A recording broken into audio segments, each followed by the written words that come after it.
Hello, fellow drifters. If you ever find yourself lost in the middle of nowhere, look for the neon lights. They will always guide you home. And listen to the voice from the other side. If you enjoy these stories, hit like and subscribe.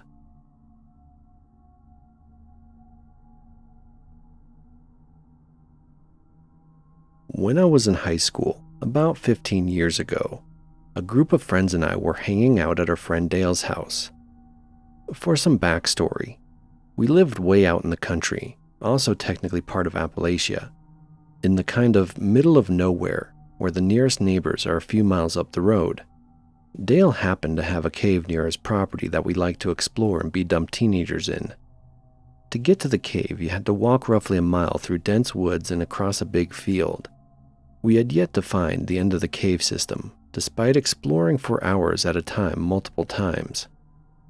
One day, we had spent the better part of the afternoon exploring the caves, and it had gotten dark by the time we emerged. We already had flashlights, so that was no big deal. My memory is a little fuzzy on the exact details, but for some reason, our friend Sam decided to go back to the house a little earlier. I want to say we had ordered a pizza or something, and he went to meet the driver. The rest of us started making our way back through the woods to Dale's house when we started hearing voices in the woods. We were asking each other if we heard that and where it came from, but we each had a different direction of where we thought it was coming from. It was a childlike voice, and it sounded like talking or whispering, but you couldn't make out what was being said. At this point, we thought one of our friends was messing with us and started to talk back to it. It sounded like a child giggling, and then our flashlight started to flicker and die. We had one dim light left to get the rest of the way back. We were all thoroughly freaked out, prank or not, and hightailed it back to the house, adrenaline pumping. We all got in the house, shut the door, and I felt a sense of safety for a split second before the crucifix on the wall literally came off the wall and broke on the floor. It seemed like something out of a bad horror movie, but we all watched it legitimately come off the wall and crash to the ground, with no apparent reason. Before that moment, I hadn't been convinced it wasn't our friend Sam that was messing with us, even though he really wasn't the type. We all started word vomiting at Sam trying to explain what had just happened, and question if he had something to do with it. But he genuinely seemed freaked out and confused. He actually said that on his way back to the house earlier. He kept hearing weird things and seeing lights in the woods, and he thought it was us trying to play a prank on him. I don't know what it was. Maybe our friend is a great actor, but I honestly don't think it was a prank. The feeling I got in the woods, like every hair standing on end, goosebumps on my goosebumps, and every fiber of my being screaming to run. I've never felt like that again, and never want to.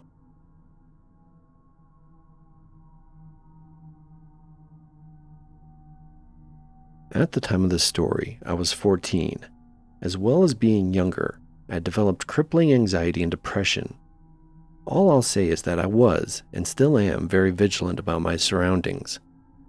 On this day, I had planned to stay the night at a friend's house.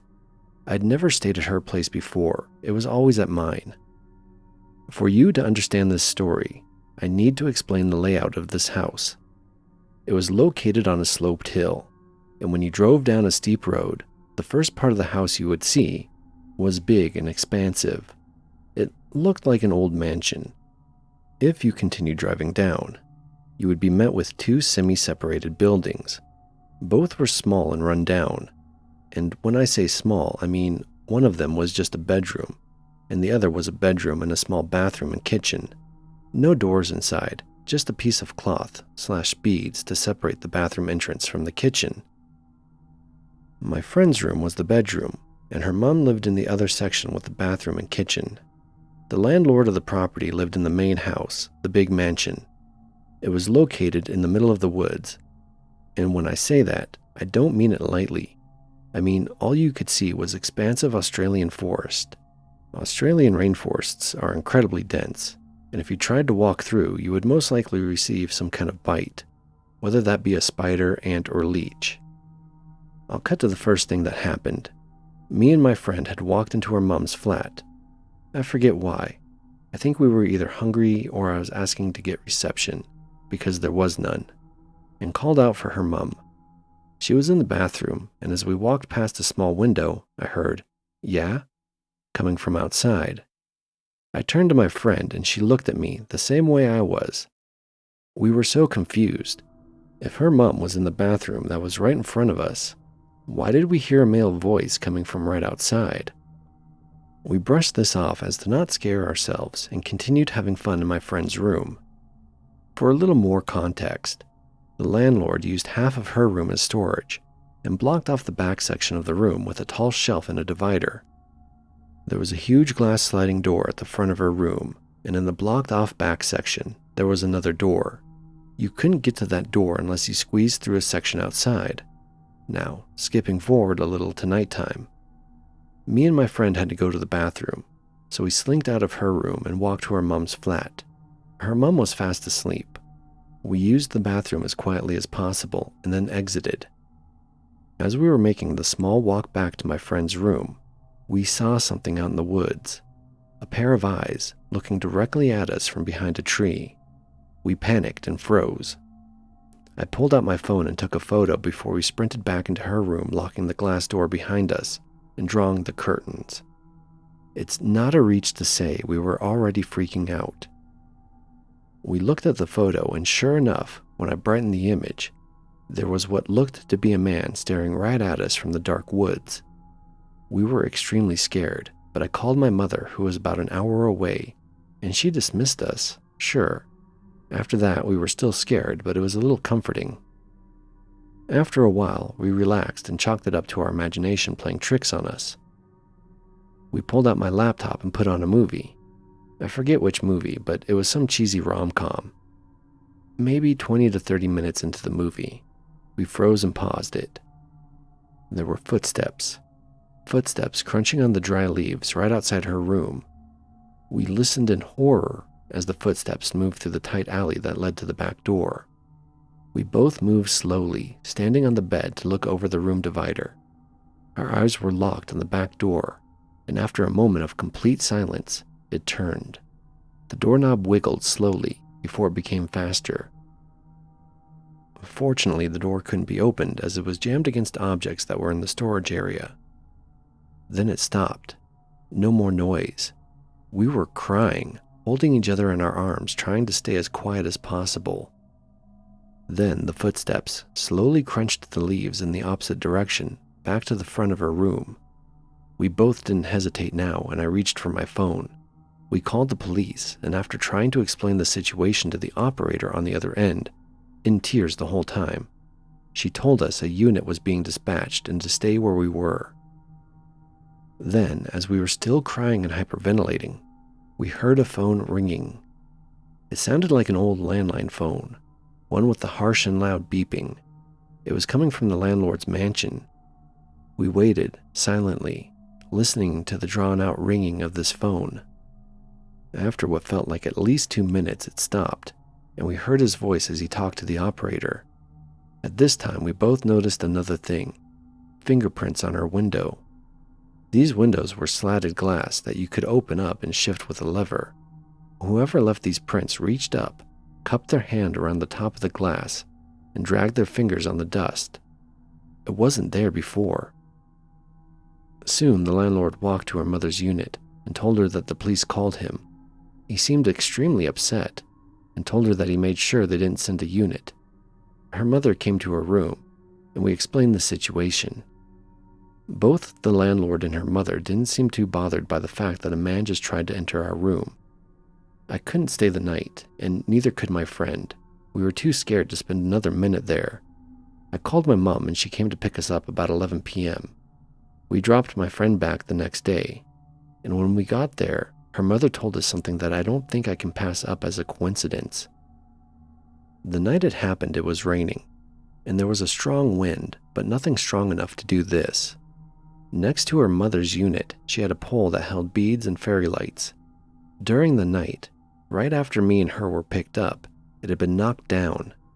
Keep in mind this pole was literally embedded into the cement and tied to other items with zip ties. There is no way that could have been the wind. The pole was sturdy. I still am unsure of an explanation to all of this. It may have been the landlord. I'm not too sure. It could have also been her ex-stepfather, who was pretty insane.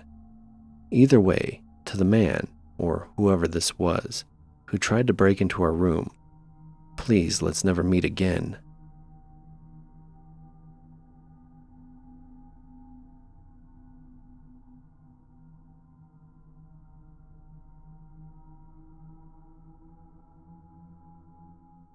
I'm from the UK, if that's any context. So way back in 2016, when the whole killer clown epidemic was huge, I was walking through the woods at around 10 p.m., alone, in order to get to a party that was happening in a secluded part of the forest. It was almost pitch black, and I could barely see in front of me besides the flashlight on my phone, and everything seemed normal as I walked to the party. I got to a long stretch of woods with no defined path, but it was the quickest way to the party, so I took it. As I got turned around midway through, I heard something to my left. I turned and saw a shadowy figure sat on a fallen log. I was understandably unnerved, but I couldn't make out if that was just shadows from the moonlight, or if it was an actual person. I made the mistake of shining my phone light directly at it, and I was instantly terrified. Sat there alone in the middle of the woods was a largish man dressed as a clown with full face paint and sporting the creepiest smile imaginable. I tried to call 5 different people as I was passing him, and then I heard him get up behind me. I instantly started sprinting towards the end of the long stretch, onto a path which had a barbed wire fence down the side of it. During the sprint, I was pretending to be on the phone with one of my friends, and I could hear him running after me, but there was no chance in hell that I would be turning around to see if I was right. When I got to the path, I jumped over the fence as fast as I could and sliced my hands open as I did so. I then turned around and kept running backwards as I saw the clown, stood behind the fence just staring at me and smiling. I didn't stop running until I got to the party, and I was scared for a very long time after this. You have to bear in mind that there were so many rumors of people being killed by people dressed as clowns at the time, and while I never knew if the man had evil intentions or was just trying to scare me, it was extremely strange and scary to live through. So, in conclusion, killer clown man from the woods, let's not meet.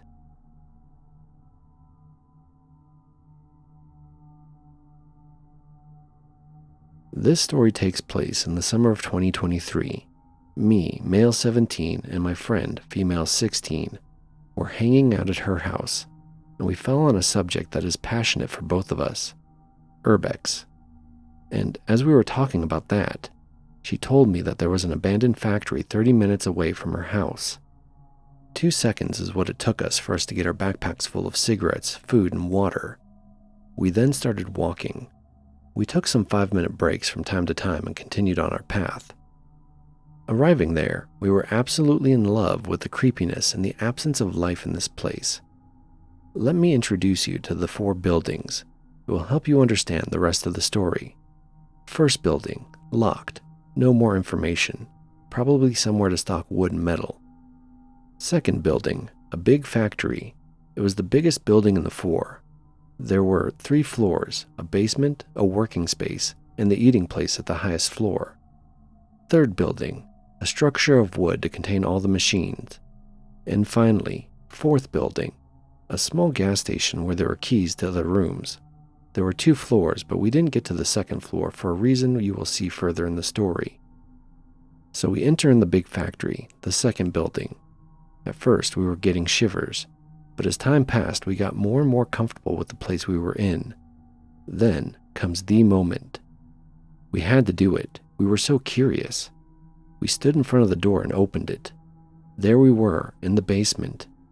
As we advanced in the room, we arrived at a small office. There was fresh coffee in a cup. We didn't think much of it at first. Maybe people like us came here. We didn't have time to make any theories before we heard something. A clown horn. We looked at each other and laughed nervously. We thought that one of us must have stepped on a toy or something else. But again, a clown horn honked from right behind us, before we heard a cynical and traumatizing laugh. We ran to the door and left outside as fast as we could. We then stood there, outside, scared. At this point, we didn't believe what was happening, so we laughed it off with another sip of our beers. Now, yes, we went back, and that was a stupid idea, I know. But don't worry, we didn't stay there longer than 5 minutes before we saw a hand open the basement door. And that was it. We ran back home. I never ran so fast in my entire life. But I think there's a small detail that will make you understand how bad it could have really been. 1 hour later, we were going to the restaurant, and we heard gunshots at the exact position of where the factory was. That night, we didn't fall asleep at all, and to this day, I never went back into that part of the city.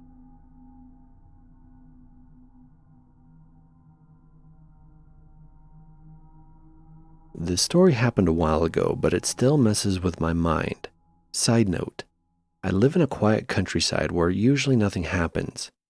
I'm an 18-year-old girl who can easily walk around my hometown alone without even being scared because it's really safe here. Basically no crime. So, as usual, me and my dog went for a walk one evening.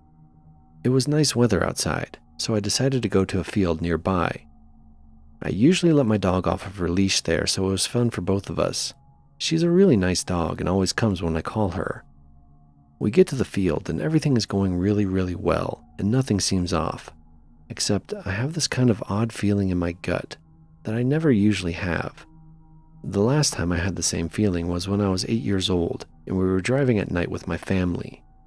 I had the same feeling then and I told it to my parents. I feel like something's wrong. You should be careful. I said something like that. They slowed down because I was oddly serious at the moment. A minute after I said it, a deer came out of nowhere, and we would have crushed it if we had been going the same speed as we were a minute before. We were all shocked and my mom thanked me. I still remember it like it was yesterday. However, in the field, 10 years later, I get the same gut feeling. Whatever, I think, and keep going, completely ignoring it. We walk around the fields in a nearby forest until sunset. I put my dog back on her leash and decide to leave from one of the tiny paths that go through a small forest. It's the quickest way to my house. It's not a popular way to go, but it is quick. As I'm walking along that path, I suddenly spot a silhouette in the end of the road just before the forest starts. I think nothing of it at that point and just keep walking.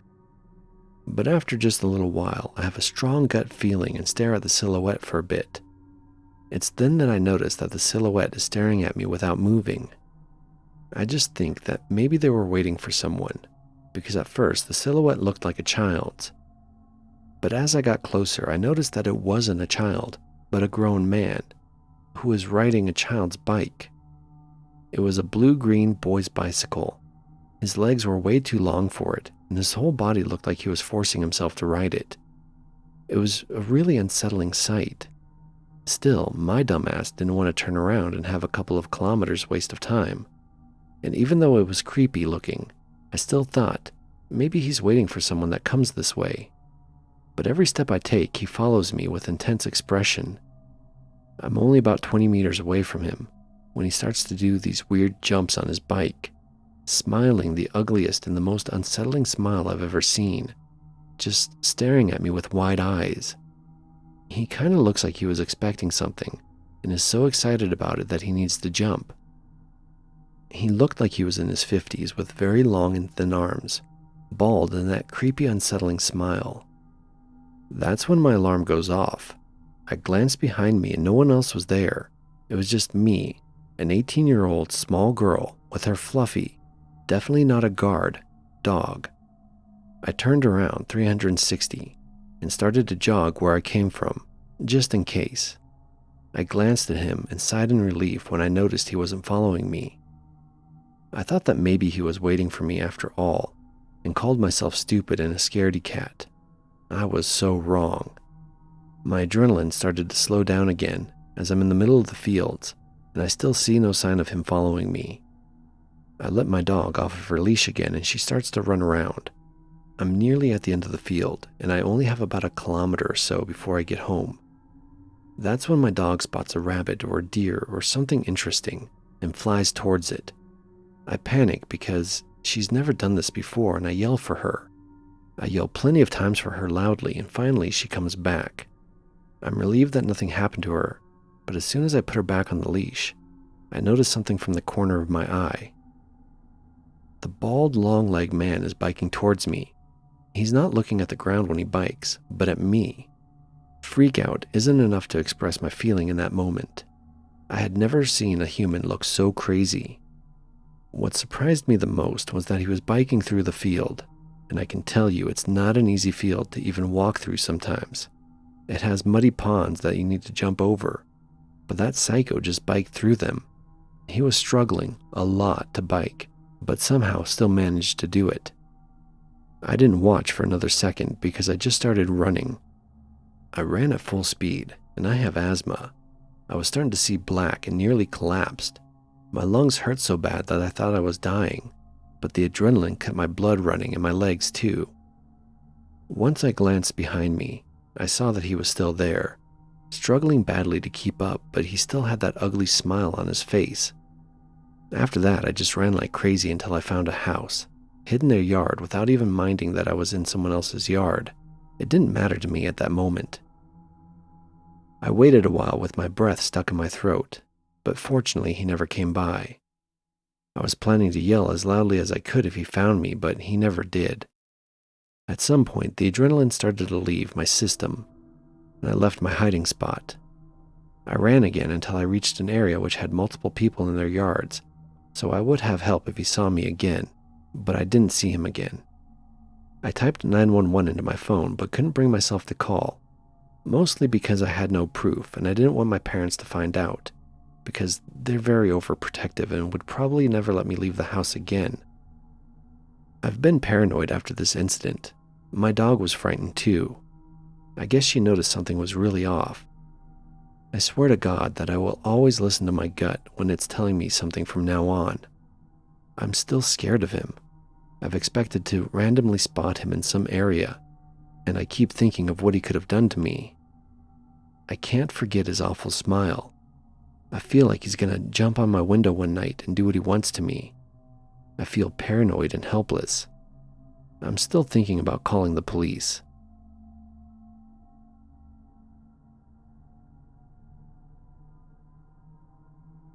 In 1982, I and 6 buddies went bear hunting in the Upper Peninsula of Michigan. We stayed at cabins near Twin Lakes at the base of the Keweenaw Peninsula. When you hunt most critters, you go out before dawn and sit until an hour or two after the sun comes up, and late afternoon until dark.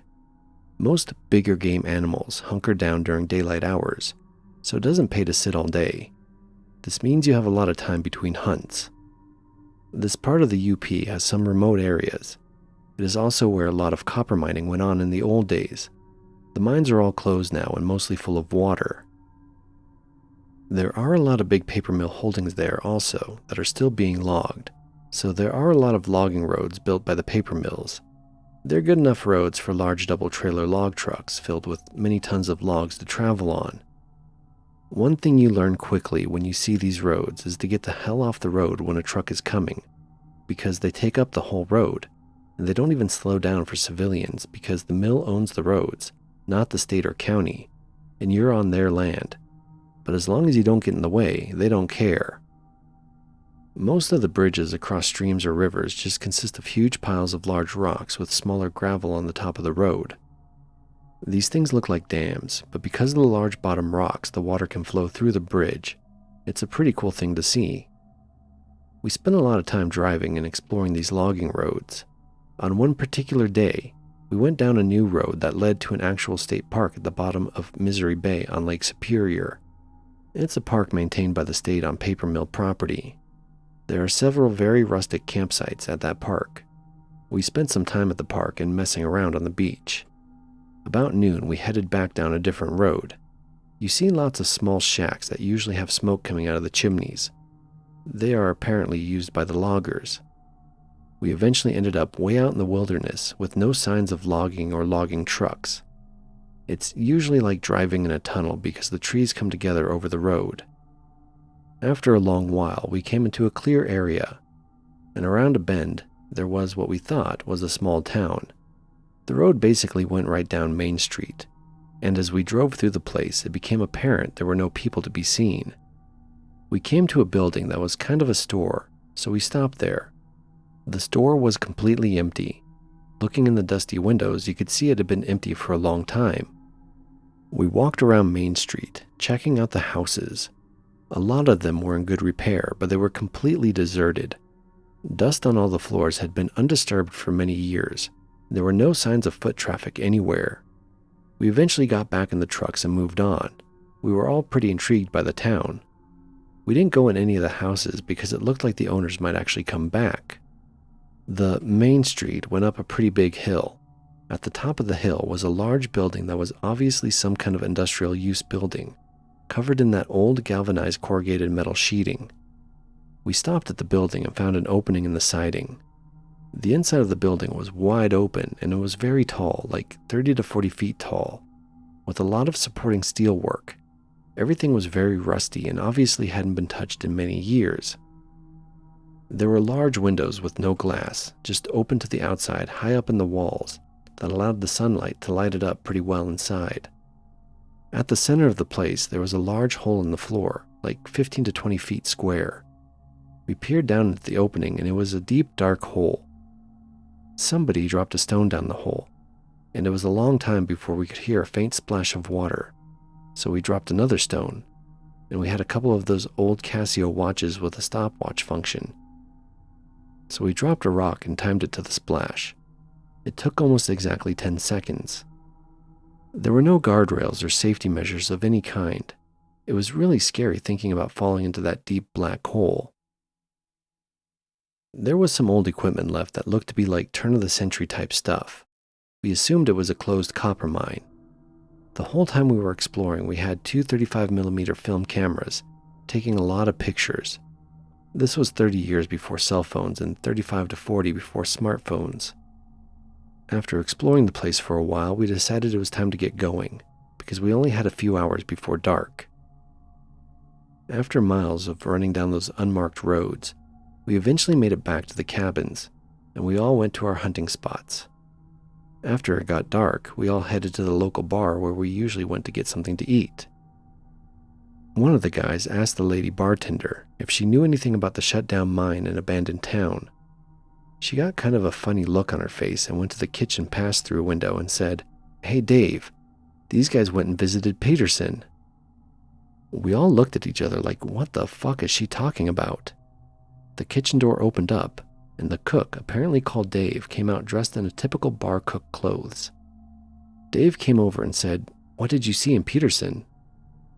We said, first of all, we never saw a sign with a name on it, but it was just an abandoned town with pretty decent looking buildings and a closed down copper mine up on the hill. Dave said, "Yep, that's Peterson. Some people see the signs going into the town and some don't. The thing is, there never was a town called Peterson. It never existed." "What the fuck are you talking about? We were there, looked into the buildings, dropped rocks down the empty mine shaft and took many pictures." Dave said, "Yep, you and many other people. But if you try to return to it, you won't find it." "What?" "We know the road we took. We can get back there." He said, "Go ahead and try. You won't find it." Dave then asked, "Did you by chance drop a rock in the hole and time it to the bottom?"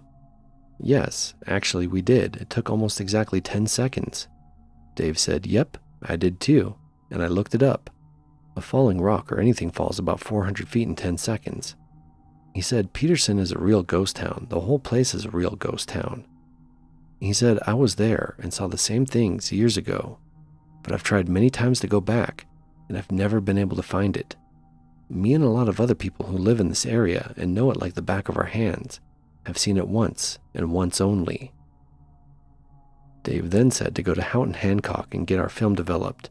He wanted to see the pictures.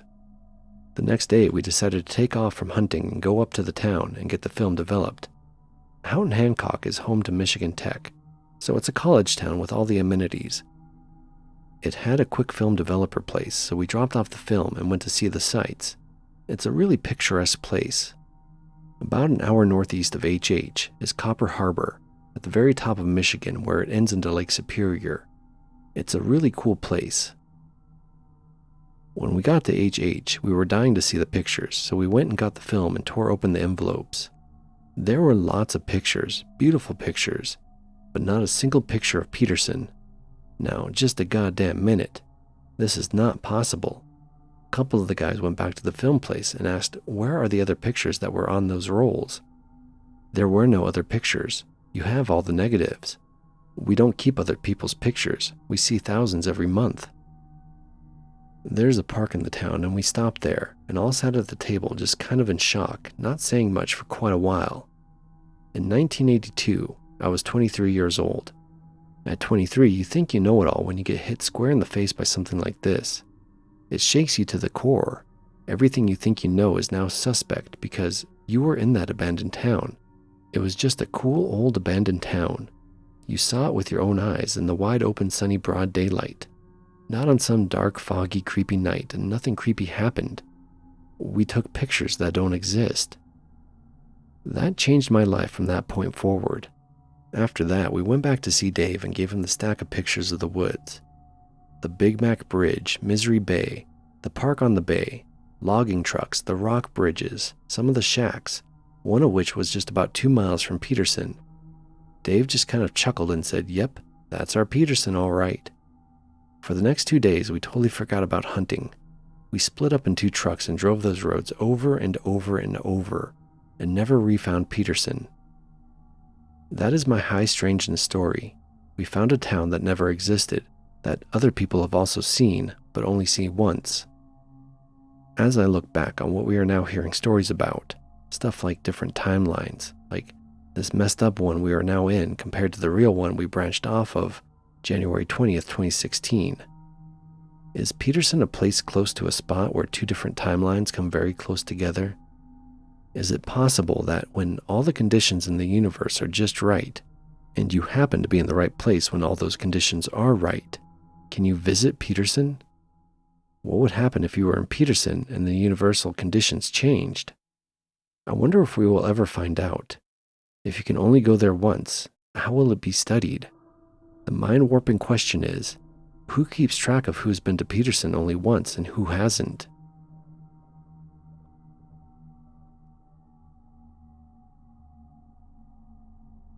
I live in the rural Midwest. I'm uncomfortable with sharing my state or county, but just know the population around here is low. It's mostly just farm towns around here, and I live in one. A short walk from my house, there's a trail I've been walking down for most of my life. It's very shaded with trees, and the actual dirt path is pretty beaten up and hard to stay on if you don't know the land like I do. Almost 2 years ago now, I was walking the trail at around 9 a.m. to get some fresh air before I had to go to work like I usually do. I typically walk about halfway down to sit at a small creek, which is roughly 15 to 20 minutes away from where I live if you're walking. I'm 100% certain I walked the same way I always do. Straight until you see the trail marker, which is a stump with some orange spray paint on the bottom. At the marker, I always turn left to get to the creek. I cannot stress enough how many times I've done this exact walk in my life. The problem was that when I turned left into where the creek was supposed to be, it wasn't there. In its place, there was a really run-down white house that looked like it had been rotting there for decades. The place was huge, like a plantation house, but I don't live in the South. I'd never felt so confused in my life. I turned around almost immediately to make sure I was at the right trail marker, and sure enough, I was. I looked back at the house again and just stared. For every walk I had been on in this exact woods, I'd never seen this place before. It didn't make any sense. The place was absolutely huge. I pulled out my phone to try and take a picture, but no matter how much I messed with the power button, the screen would only flicker on for a few seconds and then go back to black. This freaked me out, and I tried to do a forced restart, but still nothing happened, so I just pocketed it. I ended up deciding I was going to go inside and check it out. Probably a stupid idea in hindsight, but I was too curious to leave. As soon as I walked in, the first thing I noticed was that it was like deathly cold in there. It was like walking into a fridge, and it didn't do anything to calm my nerves. Looking around, the main room was nearly empty except for a desk all the way back to the left. There was a laptop on the desk that was open to what looked like a Windows home screen. This worried me because I thought I had just walked in on some squatter's place, and I didn't have anything to defend myself with other than my phone that wouldn't turn on. To my right, there was a low electric buzzing coming from a cracked door. I walked over to it with my hands around myself because of the freezing cold. I peek inside and see two very tall men in lab coats inside flipping through a notepad with light blue pages the man on the left is holding. When I tell you that they were very tall, I mean it. Probably like 7 feet, and that wasn't even the weirdest thing about them. They were both pale and blonde and identical down to the shoes. They both had matching big wide eyes with pinpricks for pupils. The eyes were unfocused, like they weren't even trying to look at the paper, and it was very unsettling. Once the one on the left flipped a certain page, they both started murmuring. It sounded like they were talking over each other very fast, and I only caught some words. I think they kept talking about metamorphosis and hitting their long fingers against the paper like they were pointing. They kept mumbling in barely coherent English and nodding while making sounds like uh-huh and mm-hmm. I didn't get to hear much because the door creaked as I leaned on it by mistake, and they immediately went silent and whipped their heads in my direction, so fast I could have sworn I heard a crack. Their pupils weirdly twitched into place to look at me, and I freaked out. I screamed and bolted back for the front door. When I was running, I hit something face first, fell onto my ass, and dropped my phone before I could get to the door. It felt like I just got a face full of fabric, and when I managed to scramble to my feet, it was another one of the men in lab coats. He was identical like the other two, and his pupils also did that weird thing to look at me. I shoved him away from me, and he sort of folded inward like he had no spine or chest bones before hitting the floor. I ran out the door and towards my home, never stopping for a second, even though I didn't hear anyone following me.